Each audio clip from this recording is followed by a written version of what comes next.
Bonjour à tous et bienvenue dans SG Bourse Live. Nous sommes ensemble pour une demi-heure afin de faire un point sur les produits de bourse Société Générale, mais aussi pour faire un tour d'horizon des marchés financiers avec Sébastien David, responsable produits de bourse Société Générale. Bonjour Sébastien. Bonjour Nicolas. Et avec Valérie Gastaldi, stratégiste chez Day by Day. Bonjour Valérie. Bonjour Nicolas. Alors on va tout de suite regarder ensemble le sommaire de cette édition dans un premier temps. Donc on commencera avec l'édito où on parlera de la Fed qui est optimiste sur l'économie américaine. On regardera ensuite l'agenda de la semaine avec les publications macro ou microéconomiques avant de faire un focus sur un point d'actualité à surveiller, à savoir le rapprochement entre Alstom et Siemens. Ensuite, dans notre rubrique produits de bourse, nous regarderons donc les leverage and short avant de se tourner vers les tendances de marché et l'analyse technique avec Valérie. Et on regardera enfin la question des investisseurs. SG Bourse Live, c'est parti.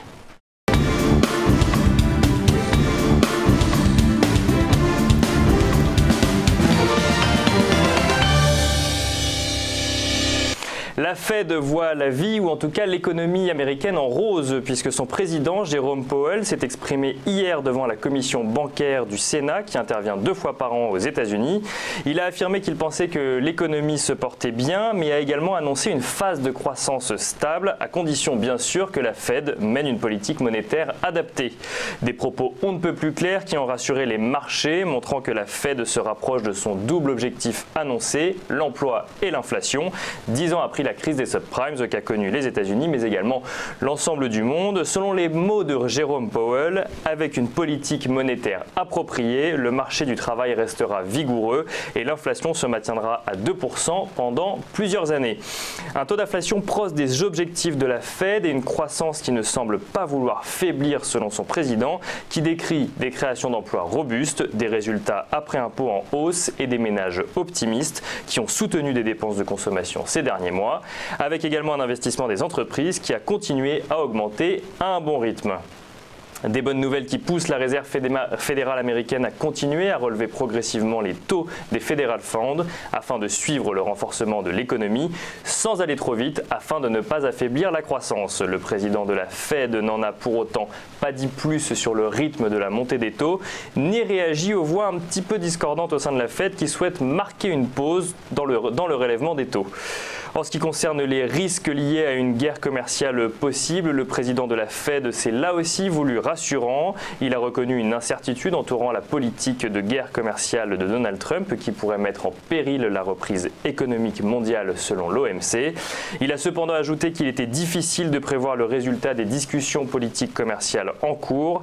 Admettant que le fait d'imposer des droits de douane élevés pendant une longue période serait néfaste pour l'économie américaine, Jérôme Powell a estimé que les risques pour l'économie sont à peu près équilibrés, avec pour évolution la plus probable une poursuite des créations d'emplois, une inflation modérée et une croissance soutenue. Une projection optimiste qui rompt avec les incertitudes politiques et économiques qui pèsent sur les marchés en ce moment.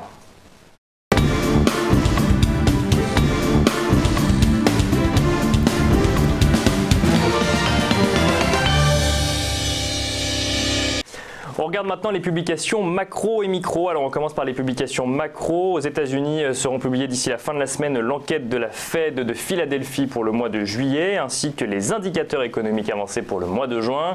En Europe, nous regarderons les ventes au détail en Angleterre pour le mois de juin, ainsi que la confiance des consommateurs en Allemagne pour le mois de juillet.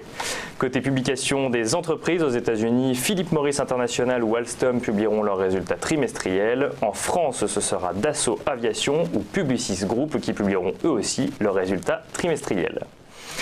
Et enfin, le point d'actualité à surveiller, les actionnaires d'Alstom donnent leur feu vert pour le rapprochement entre Alstom et Siemens. Ils ont approuvé hier, mardi, ce projet de rapprochement du groupe avec Alstom, donc avec Siemens Mobility. Ils ont montré leur accord à plus de 95% car ils y voient un moyen de mieux lutter contre leur concurrent chinois CRRC. Prochaine étape, la finalisation de l'opération est attendue au premier semestre 2019 après autorisation des autorités de la concurrence. Voilà pour l'actualité des marchés et tout de suite on va s'intéresser aux produits de bourse avec Sébastien David.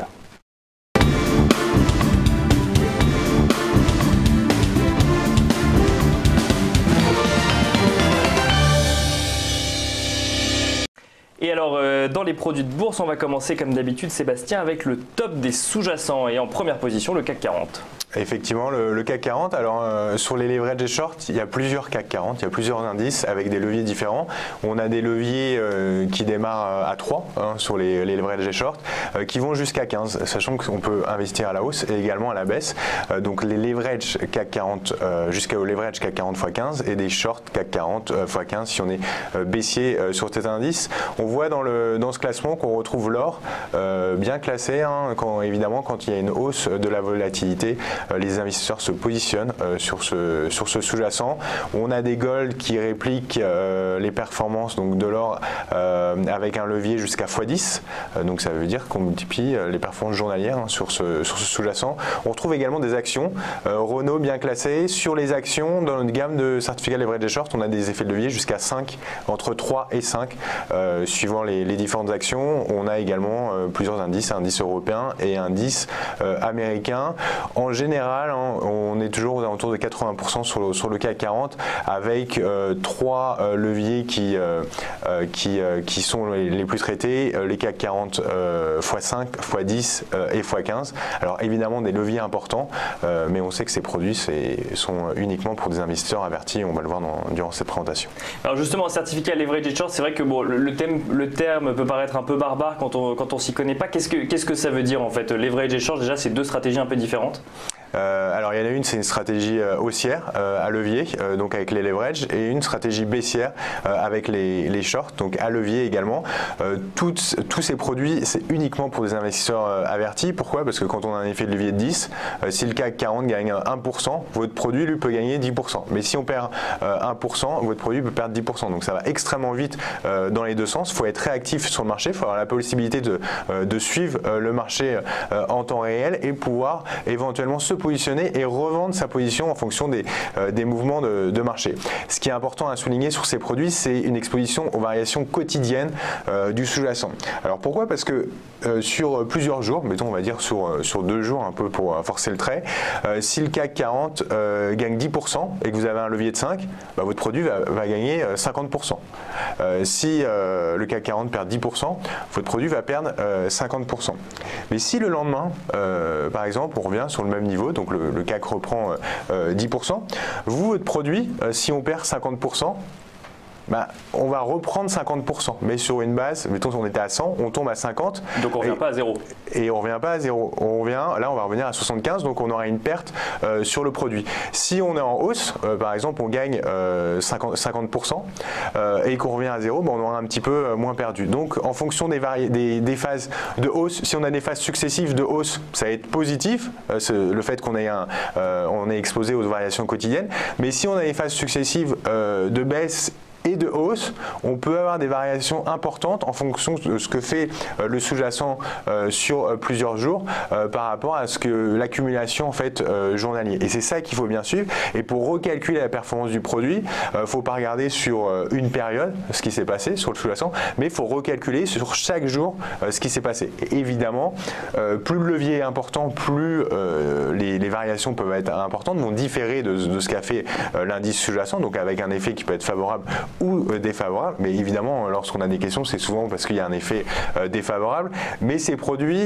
sont pour des expositions sur le court terme sur le sous-jacent, donc il ne faut pas rester investi plusieurs mois, même plusieurs années sur ces produits, même si on n'a pas de date d'échéance sur ces produits. Il faut être vraiment réactif en fonction de ce que va faire le marché, et j'ai envie de dire, avant d'investir sur ces produits, il faut évidemment se poser les bonnes questions, voir en fonction, et on va le voir après avec l'analyse technique, regarder les signaux d'entrée, de sortie qu'on peut avoir et se poser les questions. C'est dans quel sens va aller le sous-jacent, donc on peut investir sur la hausse ou la baisse, l'amplitude, l'objectif et aussi l'invalidation, et après on va pouvoir choisir le produit qui va être adapté à cette stratégie, mais tout en ayant en tête qu'il va falloir être réactif par rapport aux variations du sous-jacent et du produit, parce que celles-ci vont être multipliées et peuvent être multipliées assez fortement, puisqu'on a même des effets de levier jusqu'à 15 sur l'indice CAC 40. C'était ma question, c'est il y a une limite d'effet de levier sur ce type de produit? 15. En fait, c'est 15 sur les indices, donc en l'occurrence l'indice CAC 40, c'est 5 sur les actions. Pourquoi? Parce qu'une action, évidemment, ça peut varier de façon beaucoup plus importante qu'un indice. Et sur les matières premières, c'est jusqu'à 10 sur les matières premières. Alors avant de parler de la stratégie, c'est un produit qui est limité dans le temps ou il s'échange facilement? Alors, limité dans le temps, vous parlez de date d'échéance. Non, il n'y a pas de date d'échéance sur ce produit. On parle d'échéance ouverte, donc vous pouvez le négocier quand vous le souhaitez. Alors, l'avantage, c'est pas que vous allez rester, comme je dis tout à l'heure, plusieurs années investi dessus, mais c'est que si aujourd'hui vous avez investi sur ce produit, voilà, pendant quelques jours ou une semaine, en septembre, si le produit a toujours une certaine valeur, parce que c'est possible qu'il arrive à une valeur très faible et qu'on doive le radier, mais il peut toujours coter, et en septembre, vous allez investir sur le même produit que vous aviez déjà investi précédemment. Donc ça permet d'éviter d'avoir une multitude de produits comme ce qu'on peut avoir sur les varans ou turbos, sur lesquels il y a des dates d'échéance ou des désactivations. Sur ces produits, il n'y a pas de date d'échéance. Donc on peut réinvestir sur un produit même si on est sorti 2 mois après, sauf s'il y a des variations brutales sur le sous-jacent. Et là, dans ce cas, si le produit a une valeur très faible, possible d'être radié. Et dans ces cas-là, on réémet un produit qui va être plus adapté à la situation de marché. Alors on va parler un petit peu stratégie maintenant. Donc on disait il y a 2 stratégies, leverage and short. Leverage, c'est on va parier à la hausse, et Exactement. short, on va parier à la baisse. Exactement. Tout à l'heure, on avait l'exemple de Renault. Si on a une exposition à la hausse sur Renault avec un levier de 5, si Renault gagne 2%, votre produit en journalier, il va gagner 10% multiplié par 5. Et donc avec un certificat leverage, vous allez gagner la performance de Renault quotidienne multipliée par 5. Si malheureusement Renault baisse, perd 2%, votre produit, lui, il va perdre 10%.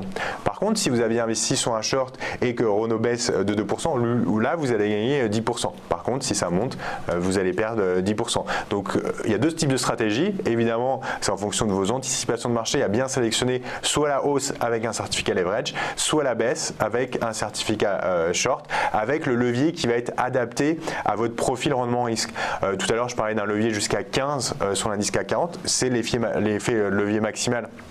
Bien entendu, ça c'est vraiment pour les day traders qui ont l'habitude d'échanger ces produits de façon quotidienne ou vraiment sur des courtes périodes. Après, on a des leviers un petit peu moins élevés et ça commence à 3. Donc 3, 5, c'est des leviers peut-être un peu plus simples à gérer au début. Moins de risque également. Alors, moins il y a de levier, moins de risque, mais on a quand même un levier de 5. Donc si le CAC 40 fait 2-3%, on multiplie comme 5, ça va effectivement extrêmement vite dans les 2 sens.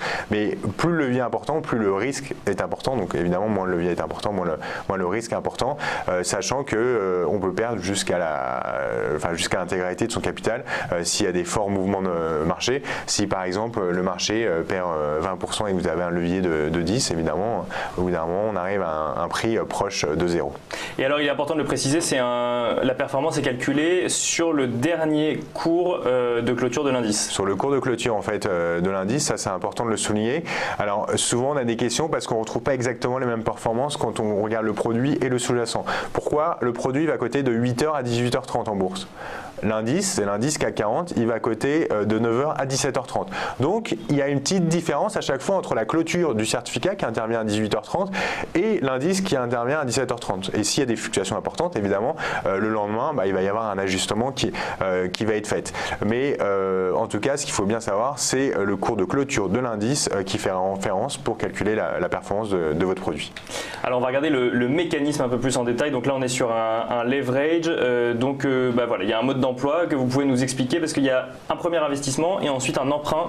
C'est comme ça qu'on investit sur un leverage? Exactement. Si vous investissez 100 par exemple et que vous avez un levier 2, vous avez 100, vous avez investi 100 et pour avoir 100 supplémentaires, vous allez emprunter. Et c'est pour ça qu'on parle d'emprunt. En fait, vous empruntez à la Société Générale 100 en plus pour avoir cet effet de levier de 2. Si vous avez un levier de 5, vous allez emprunter 4 fois supplémentaire pour avoir ce levier de 5 et c'est ça qui crée le levier levier. C'est ça qui permet d'avoir du levier et de multiplier la performance du sous-jacent. Et donc on a mis un petit graphique pour vous expliquer comment ça fonctionne. Voilà, donc achat d'indice, emprunt de liquidité, et ensuite donc voilà, ça donne la stratégie de leverage. Si on regarde le mécanisme short, c'est la même chose, mais pour le coup à la baisse. Exactement, et donc là on va prêter les titres, et donc c'est exactement la même chose, et ça permet d'avoir les performances inversées.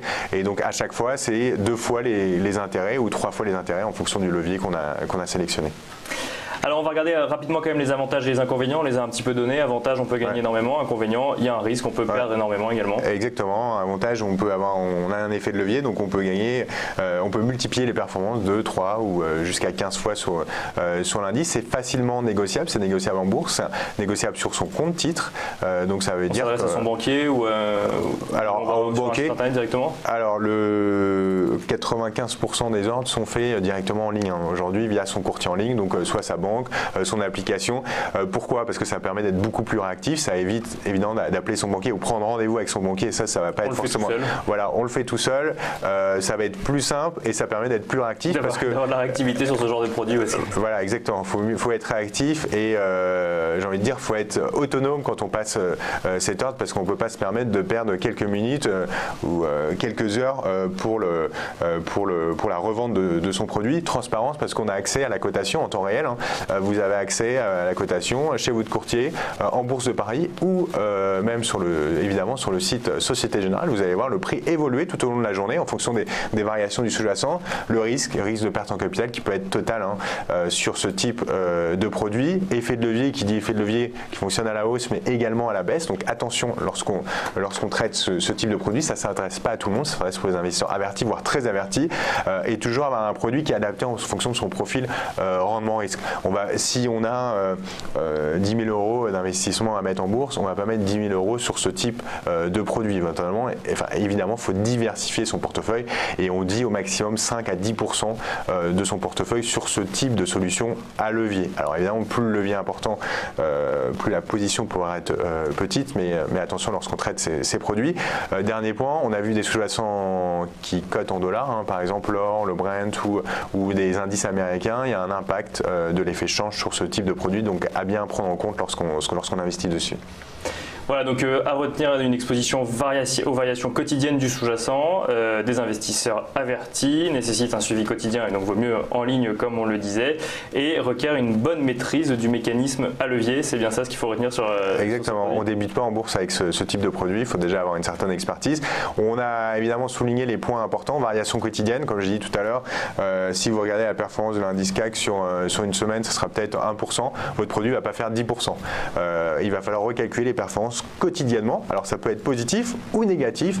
Bien entendu, nos équipes sont à votre disposition pour recalculer, pour vous envoyer les performances sur le produit quotidiennement, parce qu'on peut être frustré de temps en temps de dire voilà, moi j'attendais plus 10% parce que le CAC a fait 1% avec mon levier de 10 et finalement on fait 7, 8, 8% et je comprends par rapport à la valeur de départ. Exactement, par rapport à la valeur de départ. Et ça, bien entendu, il faut prendre les variations quotidiennes et c'est ça qui fait foi, c'est le mécanisme en fait du produit qui fonctionne de cette manière. Suivi quotidien, oui, il y a une correction du marché, il y a une mauvaise nouvelle sur le marché, le CAC finalement corrige de 2%, votre produit avec un levier de 2 va perdre, avec un levier de 10 va perdre 20%, donc attention à bien maîtriser en fait son produit et mettre des ordres à court limité ou des ordres de stop loss sur ce type de produit, c'est indispensable lorsqu'on traite ce type de stratégie.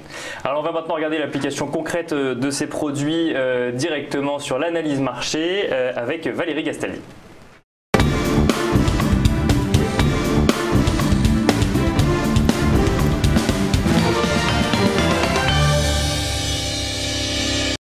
Alors Valérie, premier sous-jacent, celui qui était en plus dans le top des sous-jacents qu'on a vu tout à l'heure, le CAC 40.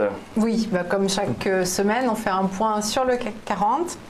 Un CAC 40 qui alors donc qui a passé une semaine depuis la semaine dernière globalement à ne rien faire et qui ce matin, je vais zoomer parce que ce qui va nous intéresser c'est vraiment le passé très récent, a réussi à ouvrir au-dessus des cours de la semaine dernière en gros. Donc on a ouvert ce que l'on appelle un gap, là, cet espace entre les cours d'hier, le plus haut d'hier et le plus bas d'aujourd'hui qui est ouvert, qui n'a pas été coté. Ça peut nous aider à poursuivre la hausse pendant encore quelques jours. S'il est possible que ce soit un signal qui se développe, alors qu'est-ce qu'on a comme résistance ? On a un premier niveau qui est cet ancien gap, donc la même chose que là, mais c'était en sens inverse, qu'on avait ouvert, alors quel jour est-ce que c'était? C'était mi-juin, le 18 juin. Donc ça nous fait une première résistance à 5500 points. Et si on arrive à franchir ce seuil-là, on a un autre niveau qui est autour de 5560. Ça, c'est notre potentiel de hausse sur quelques jours à une semaine. Quelles sont les conditions pour que cela se développe? En fait, il faut qu'on conserve ce gap haussier ouvert. Parce que vous voyez qu'on est dans une phase où on a beaucoup de gaps en ce moment. Ils sont en rose sur le graphique. On en avait un là, on en a un là, on en a un là. On en a eu d'autres qui ont été fermés. Un gap qui est ouvert, qui reste ouvert, c'est le début d'une tendance qui dure pas forcément pour toujours, bien entendu, mais qui peut se développer plusieurs jours. Un gap qui se ferme, c'est en fait qu'on est toujours en consolidation et donc on ne peut pas attendre d'accélération. Donc en fait, on a un stop qui est relativement proche, c'est-à-dire que le stop il est en bas du gap, sous 5423 points. On va prendre, on n'est pas trop mal là déjà, on a déjà quelques points d'écart, on va peut-être placer un stop à 5419 ou 5417, mais il faut qu'on peut fermer le gap dans l'instant, mais il faut rebondir tout de suite après. Voilà, on n'est pas à un point près pour ces fermetures de gap. Voilà, donc tant qu'on a ce gap qui est ouvert, on peut envisager quelques jours de hausse supplémentaire sur le CAC 40 qui en fait est surtout porté là par la baisse de l'euro.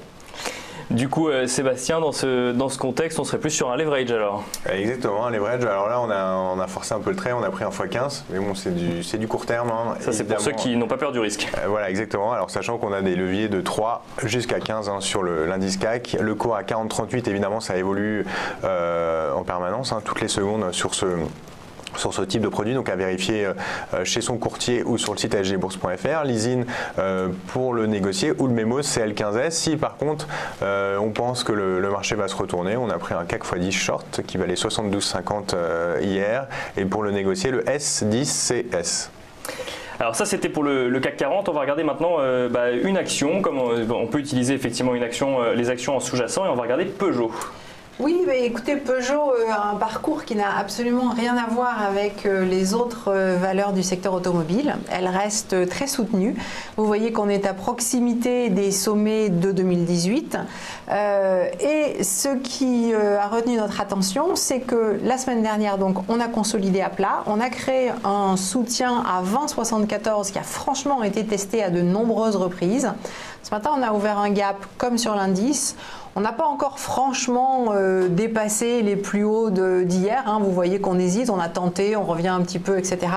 Mais là encore, ce qui nous intéresse, c'est qu'on a un potentiel de hausse qui est plus important si le mouvement se fait à la hausse que le potentiel de baisse si le mouvement ne se fait pas.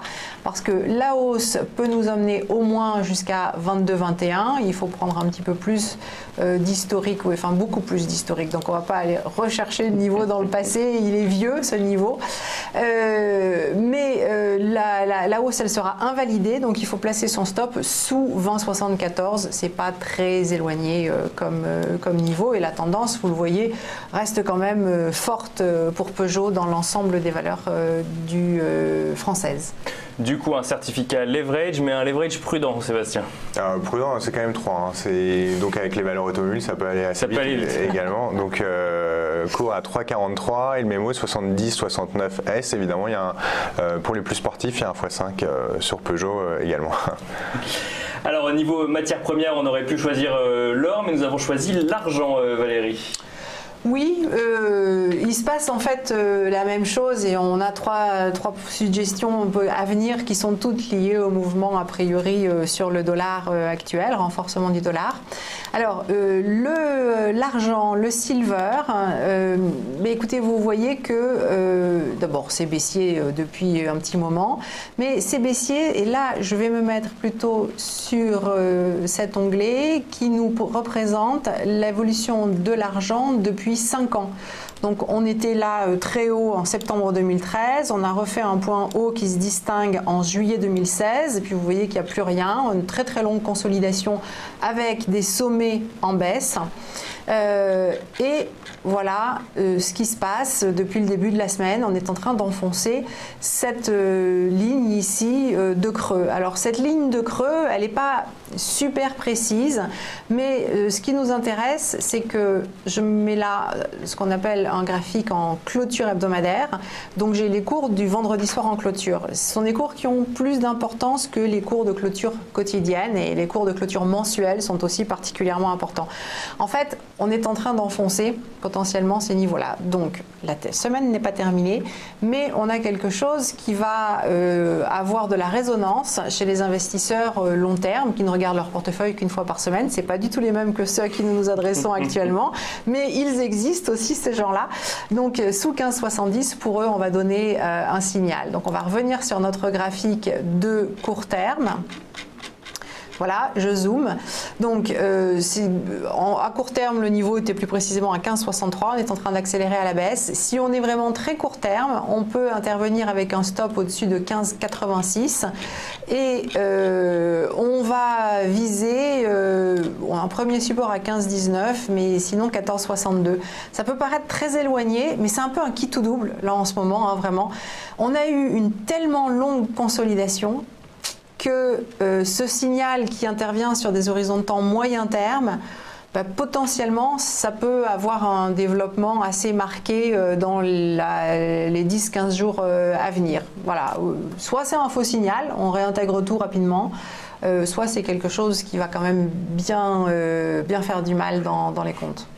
Et donc si ça dure, du coup, certificat short, Sébastien. Exactement, short sur l'argent avec un cours qui est à 2,28 évidemment, l'effet de levier à 5 et le mémo ARS5S. Et alors on finit cette fois-ci avec l'euro-dollar. Valérie, qu'est-ce que vous avez constaté sur l'euro-dollar? En fait, ce qu'on a constaté, c'est la force du dollar. Donc la faiblesse de l'euro-dollar.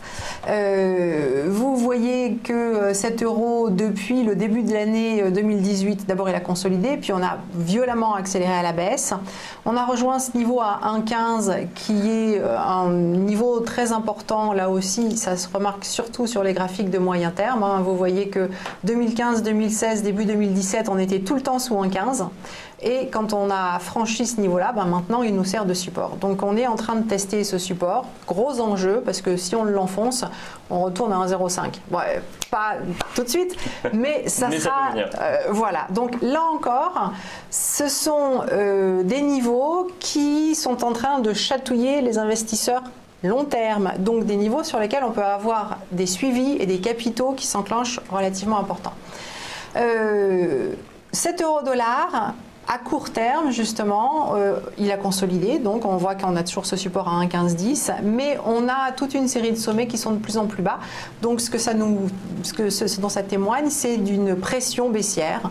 On n'a pas encore enfoncé le support, donc on peut toujours se positionner avant le support, c'est intéressant, parce qu'autour du support, on peut avoir des rebonds, etc. On va placer un stop au-dessus de 1,1750, parce qu'on va plutôt se dire que ce qui nous intéresse, c'est cette pression baissière, il faut qu'elle se poursuivre. Et puis, on va tenir la position pour jouer la rupture de 1,15, parce que si on a une rupture de 1,15, ça va franchement décaler à la baisse. Et alors du coup, Sébastien, comment est-ce qu'on investit sur l'euro-dollar avec des certificats leverage et short? Alors on va prendre un short euro long dollar, et là on a choisi, donc on a des effets de levier de 5 ou de 7, un cours à 33,27 et le mnémonique LUE7S. Alors bien entendu, souvent on a une petite confusion pour savoir comment investir à la hausse ou à la baisse sur l'euro dollar, et nos équipes sont disponibles pour vous aiguiller sur le produit adapté à votre stratégie. Alors je vous propose de passer tout de suite, il nous reste une minute, à la question. Donc la parole est à vous, et la question la voici: comment retrouver les nouvelles émissions de certificats leverage et short? Alors qui veut commencer à répondre? Sébastien? Alors très simple, hein, on va sur le site sgbourse.fr. Donc deux choses, dans la rubrique actualité, on a accès à toutes les nouvelles émissions. Alors évidemment, il n'y a pas eu de nouvelle émission cette semaine de produits, mais lorsqu'il y en a, c'est dans la rubrique actualité. On va également dans l'outil recherche rapide pour regarder les produits, les certificats leverage et short qui sont disponibles. Par exemple, si je regarde sur, on va prendre le CAC 40 x5 leverage, on peut très facilement cliquer sur le produit qui est adapté le produit qui est adapté à notre stratégie et retrouver le produit facilement. Dernier point, soit nous envoyer un mail à info@sgbourse.fr ou s'abonner aux publications en allant sur son accès membre aux publications de nouvelles émissions et on reçoit par mail dès qu'il y a une nouvelle émission. Alors soit ça peut être des certificats leverage et short, mais ça peut être des varants, des turbos ou d'autres certificats et on est abonné à toutes les publications et très souvent on va recevoir un email avec cette information. Voilà, donc toutes les infos sur sgbourse.fr. Et par téléphone également au 0800 40 30 30 si on veut contacter un expert et savoir si le produit est bien adapté à la stratégie qu'on avait anticipée. Voilà, vous avez donc toutes les infos. Merci beaucoup Valérie, merci Sébastien pour vos éclaircissements. Merci. Donc toutes les infos sur sgbourse.fr. Vous pourrez également y retrouver tous les replays de cette émission. Et pour nous suivre en live, je vous donne rendez-vous à la rentrée sur TV Finance.